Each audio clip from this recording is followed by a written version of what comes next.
Hello everyone, welcome back to my channel. আজি হৈছে Sunday, এতিয়া সময় 10:30 মান বাজিছে চাগে। বেটাই মই আহিলো বাগানলৈ, কালিলৈ যেহেতু সোমবাৰ পাত ছিঙিব পাৰিবনে নাই বুলি পাত মানে ছিঙিব পৰা হৈছে নাই তাকে চাবলৈ আহিলো। এফালে আগে আগে গৈ আছে বেটা।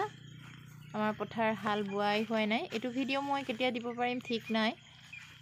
এয়া দেখিছেনে পাত ওলাইছে, দীঘল হৈছে, ছিঙিব পৰা হৈছে, কাইলৈ ছিঙিব পাৰিব। এয়া ঘৰৰ বাৰীৰ আনাৰস হয়, বাবাই কাটি আনিছে, ছিঙি আনিছে আনাৰস বাৰীৰ পৰা। এইটো এটা লৈছোঁ, মোৰ বেটাৰ কাৰণে জুচ উলিয়াই দিব লাগে, জুচ খাম কৈছে, আনাৰসৰ জুচ খাব বোলে। এয়া এতিয়া মই দুপৰীয়াৰ কাৰণে বনাই আছোঁ গাহৰি মাংস। এতিয়া মই দুপৰীয়া খানা খাবলৈ লৈছোঁ। আজি মোৰ থালিখনত চানডে বুলি কি কি আছে চাওক। আজি মোৰ থালিত আছে, এয়া লৈছোঁ মই গাহৰি মাংস, তাৰপিছতে ভাত লৈছোঁ, এয়া ভাতৰ লগত আছে গাহৰি মাংস ভাজি লৈছোঁ, ভাতকেৰেলা ভাজি, এনেকৈ এয়া গাহৰি মাংস গ্ৰেভি লৈ লৈছোঁ, গ্ৰেভি বনাই লৈছোঁ।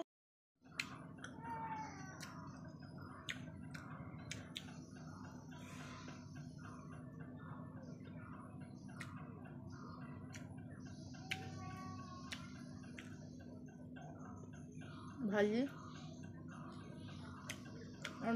ভোট জলকীয়া